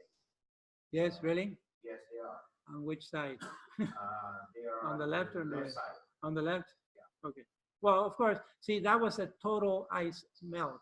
Yeah. And because we're going cycles, we don't know if we're ever going to go total, a full tropicalization, all right? But so let's stop here for a moment and take a 10-minute break, and we'll look at some potential consequences of that tropicalization of the Earth, and then circle back to the human population factor. I'm going to pause here for a moment and come back in about 10 minutes, okay? So I'm going to resume recording then, and while I'm at it and thinking about it, I do not need or want a summary of this lecture, okay? So there's no summary for this lecture. You people get a break and I get a break too. Because at this point I have enough of your summaries to figure out an average grade for each one of you. Hmm? At least, yes. So yeah, it's either 6 or 7. Therefore, there's no summary for this lecture, okay? Okay, so welcome back, and moving forward, we're going to go now into the human factor. Sorry? Yes, once this little dot is on, then record. Thank you. Thank you very much. All right, so let's look at this issue of tropicalization. We saw how the coastlines would be affected by a total melt of ice. All right, that's the video we just showed. And just to have an idea of what a tropicalized Earth would look like, here is a current photograph of Alaska in the wintertime, essentially all covered by snow, several feet of snow all over the place, all right? And a tropicalized Alaska could look like this with palm trees and greenery all around it. And yeah, however, we have evidence that this has happened before, millions of years ago, from the fossil record, where we find palm fronds and fern fronds, fossil record in Alaska in the Rocky Mountains, all right? Like you said, that's where a lot of fossil fuel is. Mm-hmm. That's right. Which was a meltdown of these rotten, of these huge forests, and also the algae and all the photosynthetic material that rotted. Okay, so it's happened before, but what kind of impact would it have today? And keep in mind, the rate of change is the concern here, not the change itself, because change is happening all the time. But the rate of change is the accelerated rate of change because of this increasing amount of CO2 in the atmosphere that is the major greenhouse gas, okay? So you already know and understand greenhouse gas. All right, so now I want to look at biodiversity and what kind of impact would it have, this climate change, accelerated rate of climate change would have on biodiversity. Let's look at that in a moment. Here's a little video that explains biodiversity and how it happens and how is it limited. Let's suppose that you're writing a really important email to a colleague. Or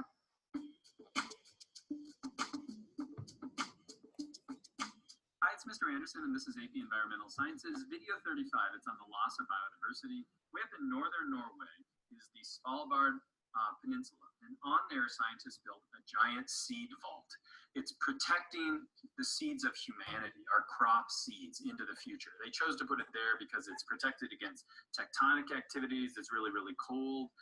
And also, as the sea levels rise, it's going to be protected as well. The idea was hundreds or thousands of years into the future, we could go there and grab seeds and then start growing those crops again. Unfortunately, we've already had to make withdrawals from that area. And the reason why is the war in Syria put a lot of these drought-resistant crops at risk, and so they've had to take more seeds out and they've moved those to Lebanon. But it does kind of get at this idea of the importance of biodiversity. Biodiversity is not only species diversity, but it can be genes, species, especially our domesticated crops and livestock, and then ecosystems themselves. And they have value. They give us our resources, and they also do these ecosystems. Sorry? The Noah's Ark. Yes. It's like Noah's Ark. Exactly. There are several of these seed depositories, repositories on Earth. One of them is this one, Norway. There's another one in Colorado, actually, up in the Rockies, all right, where they are saving these seeds in very cold environment, dormant essentially, in case there's drastic change, and they can be repopulated. All right. Okay. So you follow the diagram here on the left-hand side is about variety, not only on the species level, but also at the level of genes, genetically, and the ecosystem as a whole. And that has a particular value. And they're at risk. We're seeing biodiversity loss all around the planet. The causes are habitat loss, invasive species, climate change. We also have over-harvesting, and then finally pollution are all impacting biodiversity. Okay, so the loss of biodiversity, again, the 10 to 20 million estimated species on Earth today are all being impacted by this. Habitat loss is a major one, actually right now more immediate and more urgent than the actual climate change, which is a little more long range, okay?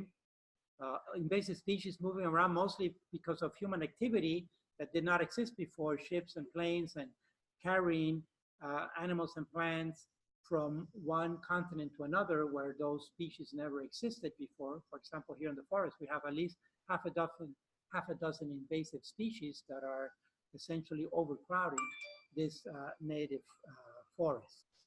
All right. And overharvesting and the pollution, especially the two big ones, which are plastic and electronic devices. So he's going to concentrate now on conservation, how to prevent this loss. And so it's led to conservation. What do we do first? We have to figure out where that biodiversity is being lost. We have to figure out the conservation status of these organisms or areas. And then finally, we can pass laws and treaties to try to preserve a lot of that biodiversity. And so again, why do we need biodiversity? It's where we get our food. It's how we filter our water, energy, medicine. We all get that from our environment. And again, our environment also does these ecosystem services. They keep our climate stable. They decompose material once it's died. They pollinate our crops. And so we need biodiversity on our planet for resources and to do these services. If we define what it is, it's simply a variety. Variety at the genetic level, at the species level, and at the ecosystems. And so those genes that organisms have, once the organism is gone or the gene is gone, it's gone forever. It's extinct. Species as well. These are all the fruits found in a certain area of the tropical rainforest, but also we're talking about the crops that we have. And so I think it used to be we had around 8,000 different types of apples that were being grown, and now it's 100. And if you look in your own supermarket, it's way less than that. And then it's ecosystem changes as well. Once an ecosystem is gone, coral reefs, for example, you can't build that back again. And so what is causing this biodiversity loss? Well, when I was trying to come up with a quick way for you to remember these 5 things, I came up with this mnemonic. And so if you think of the biodiversity COP, and if you think of high COP as a way to remember it, if we put those in order, habitat loss is the first big impact on biodiversity. So deforestation, when we're cutting down those rainforests and planting crops. Right here, we're growing soybeans. This is looking from above, where we used to have a tropical rainforest. We're reducing that diversity and we're replacing it with one simple crop. Invasive species, this is kudzu. It's a plant that was brought from Asia. These are the zebra mussels in the Great Lakes that they're really wreaking havoc. They came from the Mediterranean. We're also seeing climate change impacting biodiversity. So if we look at the polar bear, for example, will they go extinct? It's hard to tell. But if we look at all the areas where they used to do well, we're seeing a decrease in the optimal polar bear habitat. Also over harvesting. Humans have been harvesting animals for a long period of time. The dodo is extinct because we killed all of the dodos. And we're also seeing over harvesting now, especially in our aquatic systems. And then we can have pollution. Pollution's impacting the environment as well. So if we look at that Deepwater Horizon explosion, that led to an oil spill, which is impacting biodiversity in the Gulf of Mexico. And it'll take us years to figure out how that impacts it. Now, this has been going on for a long period of time. Extinctions are a part of nature. And if we look back through the fossil record, we've seen 5 major mass extinctions over time, and they have different causes. But most scientists are pointing to right now as the 6th mass extinction. This is mass extinction caused by humans. We're seeing extinction rates that we've never seen before, biodiversity loss that we've never seen before, and its cause is us. And so how do we solve this problem? Well, the first step is to identify where the problem is. And so the IUCN, International Union for the Conservation of Nature, has been around for over half a century, and what they've done is come up with these different statuses. Extinct in the wild would be one where we maybe have them in a zoo, but they don't exist in the wild. Then we have critically endangered, endangered, and vulnerable. Then we have near threatened, and finally areas of least concern. And so if you go on Wikipedia, you can look up any animal or any plant that's going to tell you its conservation status. So for example, the whooping crane are endangered. The California condor is critically endangered. Humans, you can imagine, are an area of least concern. They've then created this red list where we look at how many of these species fall into these threatened or these red categories. If we look at mammals, almost 20% or over 20% are in this threatened kind of an area, and amphibians are really at risk. And so what do we do? Well, what we can do is pass laws. So in the US, we passed the Endangered Species Act in 1973 to protect species and the ecosystems on which they depend. And so it essentially is a list. So bald eagles are a classic example that were added to the endangered species list. And so there, I think, were around 500 breeding pairs in the lower 48, and now there's over 10,000. So once they recover, we remove them from that list. Grizzly bears were added. Their population is coming back. In Montana, there's a big debate right now over do we remove them from the list or not? But it also has to be balanced with human resources as well. So logging, for example, can impact certain species that are going to be found on the endangered species list. We've also seen global changes. The Convention on Biological Diversity in 1992, all of the green countries here signed on that biodiversity is important, it has an economic import, and that we're going to try to protect it. But again, it's not legally binding. And so we're still seeing huge decreases in biodiversity. And it goes back to the first thing I talked about in this class, the idea that the planet supports society, but society is driven by economics. And so we're never going to see decreases in biodiversity loss until there's an economic incentive or a way to do that. And so did you learn the following? Could you pause the video at this point and fill in the blanks? Well, let me do that for you. Biodiversity has value. It's a variety in the genes, species, and ecosystems, again, especially the domestic ones that we need to survive. That loss is caused by high COP, so that's habitat loss, invasive species, climate change, overharvesting, and pollution. And then how do we solve this? Through conservation, we figure out the status of those organisms or maybe those ecosystems, and then we start to protect them through laws and treaties. So that's it, and it's also the last of the videos on AP Environmental Sciences, so I hope that was helpful. Okay. There is a fairly complete view of biodiversity and biodiversity loss. Okay, we go back to our video then, and I want to finally land it with the human. Keep in mind that this is human population and environmental bioethics, right? So the human factor involved in this is a I think you showed this one the last time. this one, human influence index. No, but we saw the concentration of humans. Okay, yes, human concentration, yes. Now this is a slightly different. This is influence index, okay? And the scale here is from a low of 0 to a high of 64. And you can see that the big concentrations are Europe, India, Eastern China, Japan, and then Africa, Central Africa, and Eastern Africa, a little less, South America, Eastern coast of South America, all of Mesoamerica, including the Caribbean, and then Eastern United States and Canada in general, all right? More, this is essentially habitat loss. So you have to contrast the brown with the green. The green is where nature has free range, if you will, and access for biodiversity. The brown is where most populations of the world exist, or there's a human influence, either population or land being used for agriculture, for example, or animal husbandry, that is not available. It's cultivated, it's not available for natural biodiversity. Okay? You can see the two big green lungs of the planet also, the Amazon Basin and the Congo Basin here. Okay? All right, so what do we have when we compare human population growth in the past century, in the past 2 centuries actually, 200 years, with biodiversity loss or extinction rate? You can see that they correlate very tightly, all right? They correlate very tightly.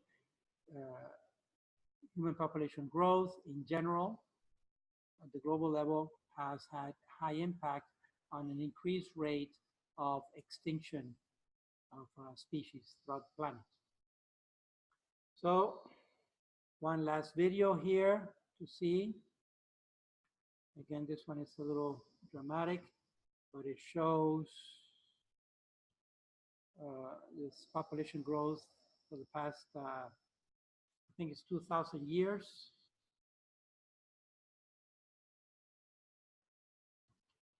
And it correlates it to civilizations throughout the world.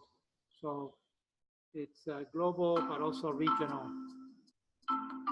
An environment is a system of living things. The Earth is our environment. So the first thing to note, remember that we are, ecologically speaking, we are considered one population on Earth, all right? Remember the definition of population is a number of individuals of the same species within a particular geographical region, all right? Which is fairly localized. But for us humans, because we have the capacity to travel throughout the world one way or another, then the entire Earth is one population, all right? So in principle, any human being on Earth could mate, if you will, could procreate with another, a man with a woman of anywhere else in the world. So we're considered one population as far as the human species is concerned. And therefore, our habitat is the world as a whole, which means that's the habitat we can impact. The capacity of our environment to provide space, to produce food, and to supply energy are all limited.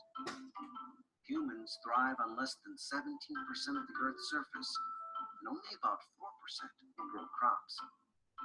We depend on these limited resources for our survival, yet we are increasing our population as if they were infinite. This fact is at the core of our environmental problems. On this map, we'll show population growth from the year 1 CE to the present. Okay, so the challenge here is the following, that we have limited resources on Earth.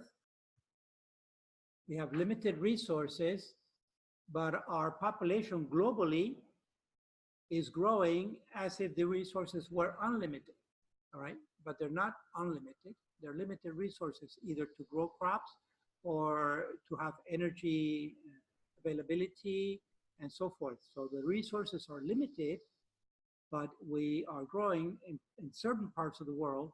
We're growing as if the resources were unlimited, which is not realistic. So this is the big challenge. And I'm gonna end it with, frame it in a theological way, because we are believers. And that has to have some real practical consequence of how we live. Okay. On this map, we'll show population growth from the year 1 CE to the present, and the past 2,000 years into the year 2050. Population concentrations will be indicated by dots, each of which will represent 1 million people. Okay, so it's going to show a time span. This is a simulation, of course, of 2,000 years compressed, the past 2,000 years, and it's going to project it forward about about 30 more years into 2050, okay? Each yellow dot represents 1 million people. And of course, what we'll see is the gradual increase of yellow dots throughout the world. But notice a couple of characteristics. Number one, that it's mostly along the coastlines, right? And number two, that there's a lot of regionality, so that certain parts of the world will remain essentially without yellow dots, and other parts of the world would essentially become covered with yellow dots. Okay, so there's a lot of regionality in the population spread today. And then we have to think functionally, why is that? What is causing that? And at the end of the day, it's some kind of human behavior, right? It's having children somehow, all right? So here we go. In areas where people are spread out and don't live in concentrations of 1 million, dots are placed in the middle of their approximate range. Those are rural Historical areas. references will be provided by images and text at the bottom of the screen. Okay, now the music is just like a heartbeat, so it's a little distracting. So again, I'm going to lower the music. There's no more narrative. Just follow the numbers and the yellow dots. Okay, here we are 100 years. Those are the millions of people throughout the earth still within the Roman Empire. You can see, sorry, let me back up for a moment because it was very fast here.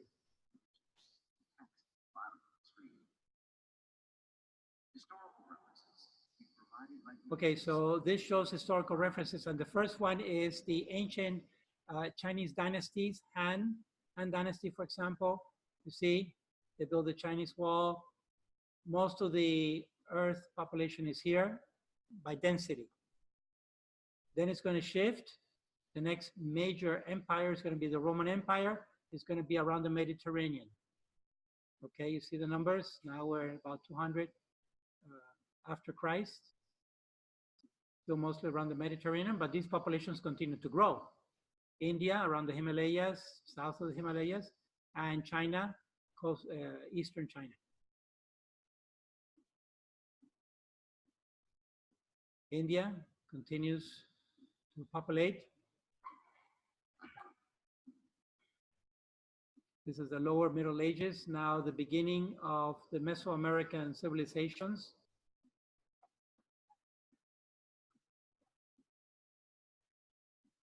At times you'll see dots actually disappearing, means that there was epidemics and massive dying of people below the 1 million mark.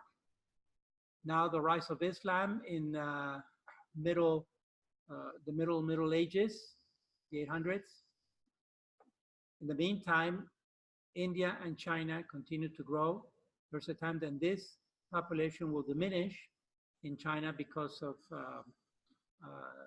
disease and plagues and epidemics. You'll see a time where the European population will also shrink somewhat because of the epidemics there. So we're about 1,000 years, halfway through, more or less. Mm-hmm. Yes, because a doubling of the population in principle. Also in India too. And India, these two areas will continue this kind of growth. Now Europe is beginning to pick up. Mesoamerica also is beginning to pick up relative to the land mass, which is fairly small here in Mesoamerica.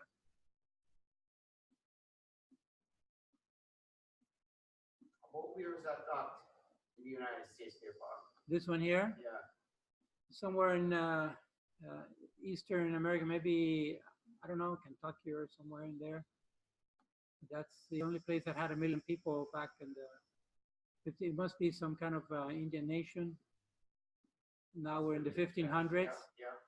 It has to be, oh, okay, so that one, good. Thanks for picking that up. Actually, let's back up a little bit. We know historically, okay, so before the 1500s, there were no Europeans here, right? And so this has to be one of those dots that is placed in the middle of a sparsely population. Remember I said the other, when there is a rural population and no one center amounts to 1 million people, but there's a sparse population covering a wide area, they'll place a dot in the center, more or less, of that rural area where no one center has 1 million people. So this dot here represents essentially the Indian nations, all of the Indian nations east of the Midwest. And this dot here represents the other Indian nations on the western area, the western front, including the Rocky Mountains, okay? And then this dot here represents all the nations up here, the native Inuit and exactly. Okay, so these are sparsely populated areas, just represented by a yellow dot in the middle of the approximate center of those populations. Yep, exactly. That's Puerto Rico. Yeah, this probably represents the Caribbean. You know, altogether, there was no one place before the arrival of Europeans. There was no one place that had an actual 1 million people, except in Mesoamerica, the Mayas, the Aztecs, the Toltecs, and then down here, the Incas. All right, large. Keep in mind what is needed in that kind of primitive agriculture to maintain 1 million people in one center. All right, very few. But in India, big time. In China, big time. Japan, also big time. And Europe. Okay, and then a swath, a wide swath across Central Africa. All right, the more benevolent, if you will, Central Africa, as opposed to the desert up here, the Sahara. Okay, continue.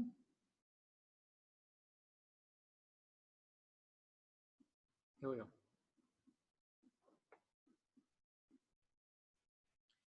Now there will be increasing number of yellow dots. Exactly. And just, hi, John. Thank you. Here, don't go away. Here.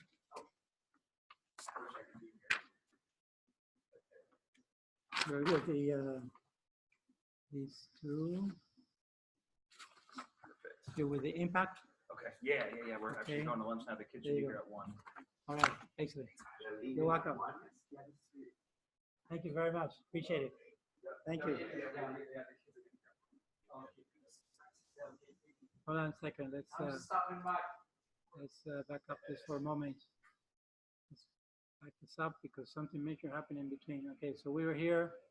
This is colonial time for America. Let's see. That's where Atlantic Slave Trade. Okay.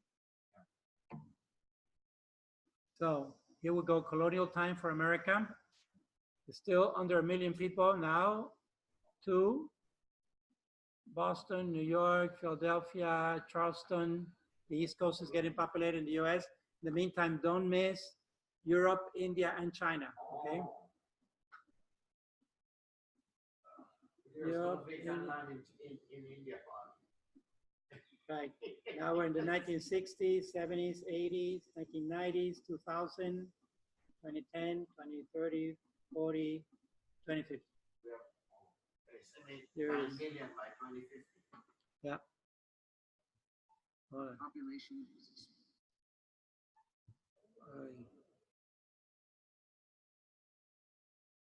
Okay, so just to take a look for a moment, this is the projection of 2050, more or less, following the current trends by computer simulation. All right.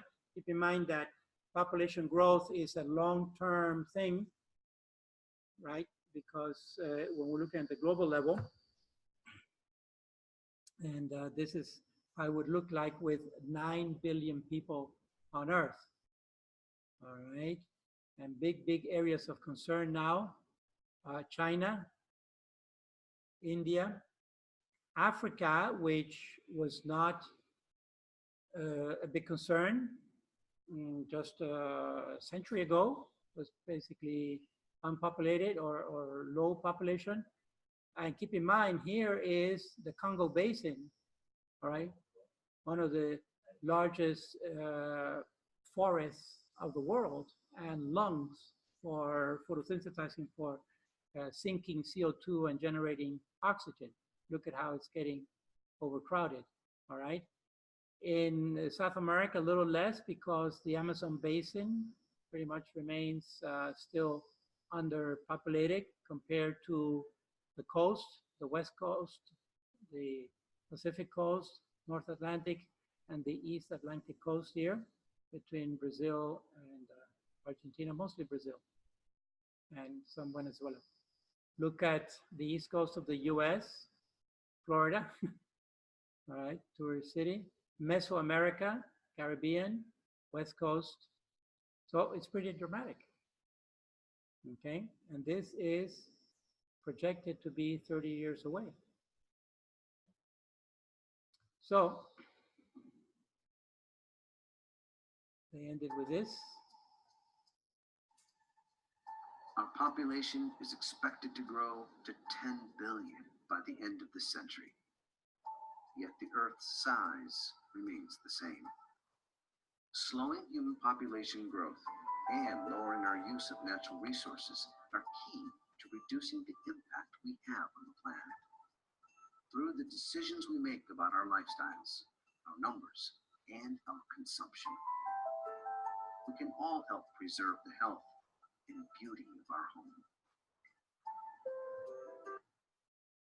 I like the way it is because the health and the beauty of our home, and that is the subtitle of Laudato Si of the Pope's encyclical on the environment, right? Is the concern for a common home. I think I lost it. Oh no, it's still there. It's still there. Well, we lost the projector. Let's see. Hopefully this thing is still recording. Because the computer is still on. Okay, so it's still recording. Thanks be to God, we didn't lose the recording. We lost the projector. Hopefully this will come back on in a minute. There was a blackout in the building momentarily. Talk about energy. So, last slide. You've been very patient and holding on.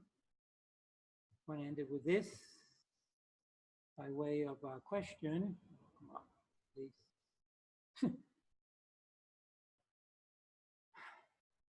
Let's hope that the projector, yeah, is trying to come back on. All right.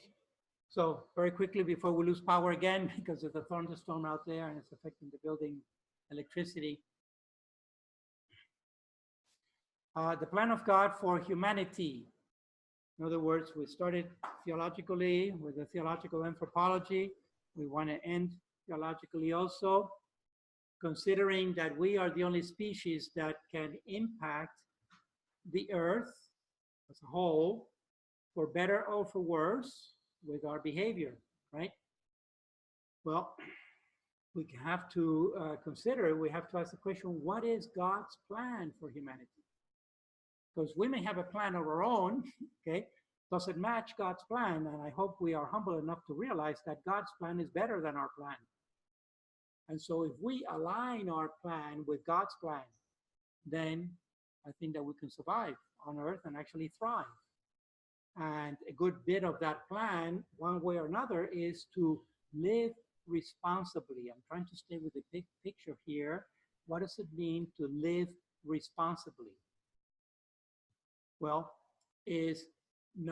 certainly it's not responsible for men to go around fertilizing all this number of women, and for women to allow themselves to be fertilized by all this number of men, because that is not God's plan for sure. What is God's plan? One man and one woman for life together. End of story. Okay, we can trace it to Genesis 1 again. All right. So if we go back to God's plan, then we can curb this human population growth that is really getting out of hand. because of the irresponsible behavior of humans, right? That is occurring in different parts of the world. Now, ironically, what we're seeing is that the underdeveloped world, the developing world, has a much higher population rate because of this multiple partner and this grave irresponsibility with regards to having sex and not considering the consequences, not being responsible about the consequences of that sexual activity, which leads to pregnancy, which leads to birth, which leads to the huge growth in population. Conversely, and those countries and those populations tend to equate and correlate with ignorance, ill health, bad living conditions, horrible living conditions, open sewers, and so forth. In contrast, in the northwestern hemisphere, mostly North America and Europe, we have the highest education levels of the world, right? And those countries are going into negative population growth because of an overexpansion of contraception and abortion, so that we have this contrast where, on the one hand, the people who are in most need are the ones who are having more babies. And the people in less need, with better well-being, if you will, overall, including education level and well-being, are practically having no babies, unless it's immigration that is sustaining Europe and North America. So either way, it's not God's plan. Contraception is not God's plan. Irresponsible sexual behavior is not God's plan either, right? We know that. I'm bringing it theologically, landing it into our Judeo-Christian tradition. What does Scripture and tradition tell us about God's plan for us? With regards to human sexuality, no activity until marriage, and the marriage, one man and one woman for life. That would certainly curb down the population issue that we're having, right? If more people acted more responsibly. The challenge is how to get people to act responsibly. That's the big challenge, okay? How to act responsibly on the different parts of the world. So one aspect of living responsibly is maturing, right? And maturing is going to be some kind of a shift from being self-centered to being other-centered, all right? And the shift from being other-motivated, motivated by others, okay, peers or incentives like economic incentives, etc., to being self-motivated. In my mind, it's a gradual shift, but if we move along that shift from being self-centered to being other-centered and from being other-motivated to self-motivated, I think we can move toward a more responsible behavior throughout life. But it's a life process, and maybe it's providential that the three of us who are here today live, okay, happen to be clergy, so that we have devoted our life, we have actually discerned a vocation, a life vocation of service to others in trying to convince them to live according to God's plan. Okay, so I find it very symbolic and providential that the three of us who are here today live, and I know that Father Dayan is also watching and participating remotely. We are 4 clergy out of the 9 who is this class who have devoted our lives an actual discernment of a vocation to helping other people as we ourselves seek to discern God's plan and implement it on a daily basis. Okay. So I want to end with this. It's an open question, how to get people to live more responsibly, but definitely that is the way to go, right? All right, so thanks again. I don't know if you have any questions or comments, but that's basically what I have for today. And like I mentioned, this is the last lecture, and I do not want a summary of this, but go back and you can review those videos at your own pace and so forth. And you can use any of these presentations, obviously, you can use for trying to promote this with others, all right?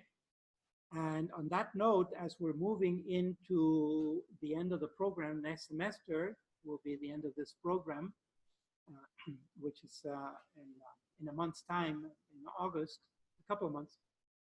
Also, if you have any other relatives or friends or people who might be interested in joining the third cohort, the next cohort, which is building up already, I have about 5 or 6 who have already registered for the next cohort starting in the fall, all right? But we want to get a little higher, so if there's anyone who you think might have an interest, give him my cell phone number, my email address, and I'd be happy to follow up, okay? All right, thanks again for your participation and especially for your patience in all this.